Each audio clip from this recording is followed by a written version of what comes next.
Ever get the feeling that some people are just, I don't know, destined for greatness? Mm-hmm. Like it's just written in the stars? Yeah. That's how it seems with Sean Diddy Combs, right? Yeah, definitely. Yeah. Today's deep dive, we're going through his Wikipedia page. Okay. And honestly, it reads like a blueprint for building an empire. It really does, yeah. But, and you'll see this as we go, empires can have hidden depths. Yeah, for sure. We're unpacking his journey from the streets of Harlem all the way to the heights of Hollywood. Right. And trust me, it's a story you won't want to miss. I'm ready.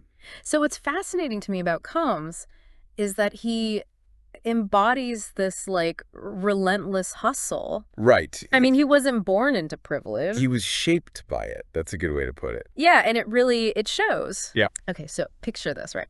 It's Harlem in the 70s. Okay. A young Sean Combs facing this unimaginable tragedy. His father is murdered. Oh, wow. He's just 2 years old. That's incredibly difficult. It's hard to even fathom that at that age. Yeah. And his mother, Janice, she becomes this pillar of strength, right? Yeah. Raising him, raising his sister, all while working as a model and a teacher's assistant. Yeah, you can draw a direct line from that kind of upbringing to just the unwavering work ethic that defines his career. Absolutely. And I think that's what I find so compelling about his story is that he's got this drive that just seems to propel him forward, even as a business major at Howard University, which, you think, okay, he's going to go the traditional route, right? Right. But even then, we see glimpses of the mogul he's going to become, hosting these legendary parties. Yeah. I mean, he was interning at Uptown Records. Exactly. And it's at Uptown where he really starts to make his mark, wouldn't you say? Yeah. I mean, it's not just that he was mentored by Andre Harrell, right? Yeah. Like he was mentored by one of the greats. But he was actually shaping the sound of an era. Right. Helping artists like Mary J. Blige and Giudice find their voice. It's like he had this almost innate ability to spot talent, Yeah. to see the potential before anyone else could. Yeah. But he wasn't content to stay behind the scenes for too long, was he? Oh, no, not at all. He's got way bigger ambitions than that. Right. 1993, he's fired from Uptown. Wow. Which, that could have been it for some people. Right. But he turns it into a stepping stone. Yeah. Launching Bad Boy Records that same year. Wow. And his first major signing. Let me guess. None other than Christopher Wallace. Biggie. Soon to be known as the Notorious B.I.G. That's the move of a visionary, wouldn't you say? Absolutely. Like he saw something special in Biggie, something that went beyond just the music. Right, yeah. And together they ushered in this whole new era of hip-hop. I mean, one that reverberated through the industry. Absolutely, yeah. They really shifted the whole game. They shifted the game. Bad Boy Records, I mean, that became synonymous with a very particular sound, right? Oh, yeah. Like raw, edgy. And it wasn't just Biggie, right? No. I think Carl Thomas, Faith Evans, 1 or 12 total, like the list goes on and on. He was creating a dynasty. Yeah, musical dynasty. It's incredible. And let's not forget his own musical evolution, too. Oh, right, yeah. Puff Daddy. P. Diddy, love. It's almost as if he's constantly reinventing himself. Yeah. Mirroring the ever-changing landscape of hip-hop. Right, and his albums reflect that, too, if you really think about it. Oh, absolutely. Like No Way Out, for example. Yeah. That was supposed to be titled Hell Up in Harlem. Oh, wow, really? I did not know that. Yeah, the title change after Biggie's death. I mean, it speaks volumes, I think. It does. And let's not forget, I'll Be Missing You. I mean, that track, that transcended genres. It did, yeah. Cemented Combs' place in music history, I think. Oh, absolutely. Yeah. I mean, you can't deny the impact of that song. For sure. Okay, so he's conquered the music scene, right? Right. But Diddy's not one to rest on his laurels.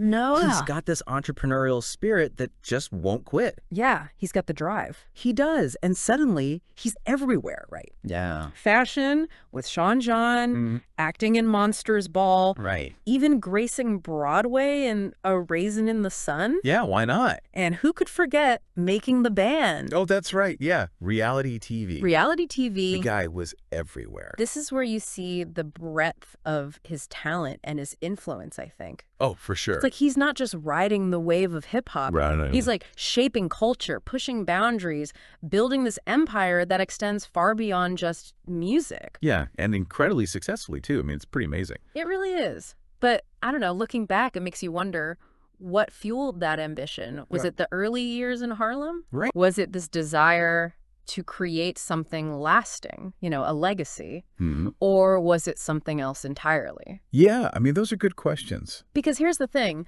While Diddy's star seemed to be rising ever higher, behind the scenes, a different story was beginning to unfold. Oh, Yeah. it's like success like that, it can be a double-edged sword, Oh, absolutely. And for Combs, that's where the cracks start to show, I think. Yeah, you can kind of see it in his later career moves. Yeah, Like the supergroup, Diddy Dirty Money. right.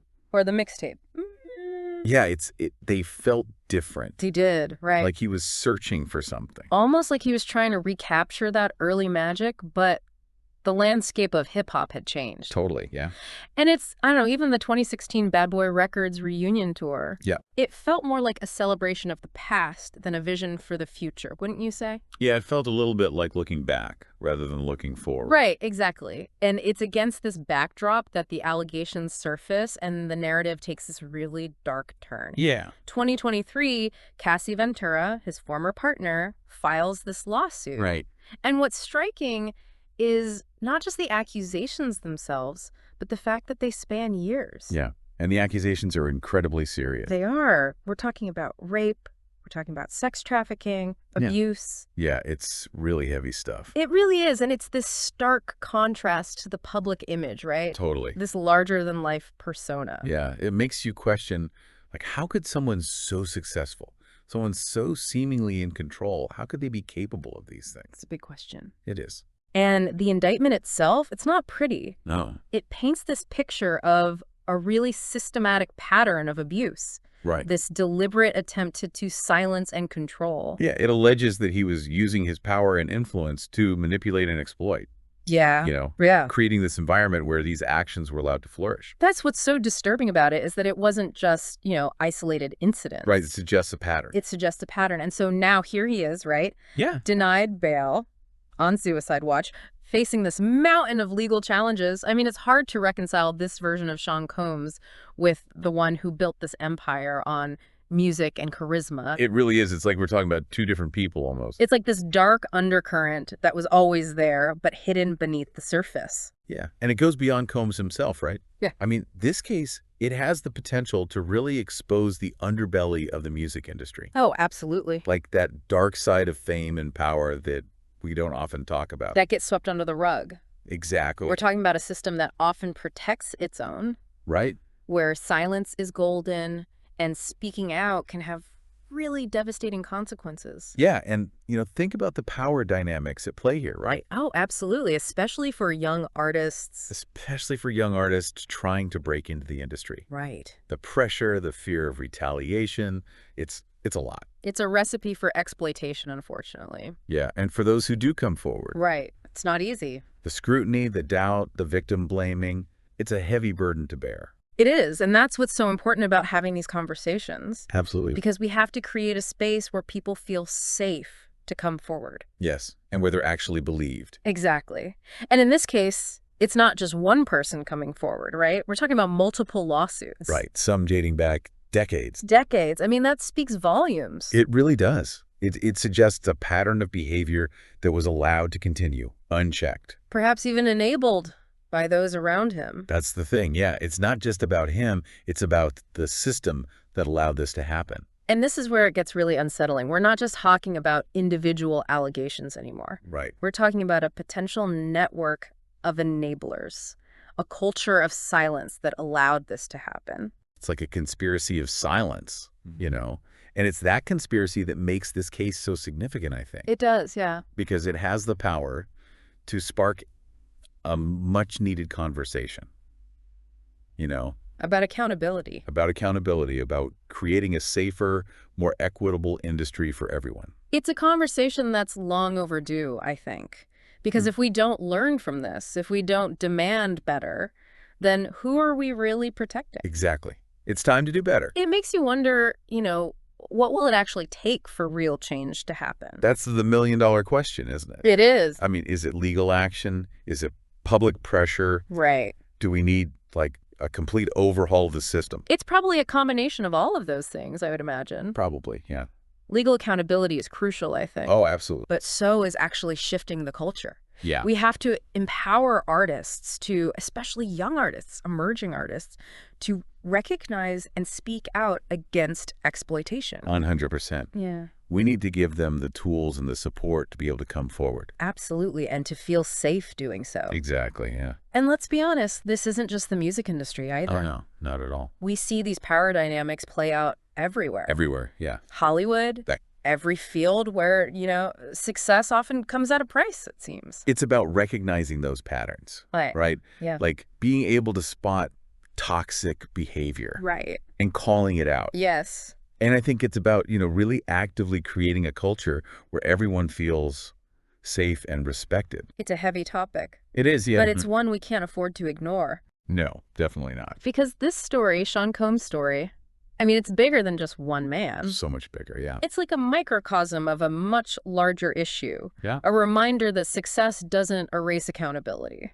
It doesn't matter how much money you have, how famous you are, how much power you wield. Right. You still have to be held responsible for your actions. Absolutely. And it makes us really kind of look inward and ask ourselves, who are we celebrating? That's a good question. Who are we giving a pass to? And what are we willing to do to make sure that this doesn't happen again? Yeah, are we really doing enough to create a better future for everyone? And that's the question we have to leave with. It really is. Yeah. We started this deep dive exploring the rise of an icon, this musical visionary. Right, someone who seemed to come from nothing and build this incredible empire. And we ended, I think, confronting this much darker reality. The potential downfall of a mogul. And I think, the really urgent need for systemic change. We have to do better. And it's not just on the shoulders of any one person or any one industry, but it's on all of us to create that change. Absolutely. This isn't just about Sean Combs, This is about using our voices, using whatever platforms we have to demand a better, more equitable future for everybody. I think that's a good place to leave it.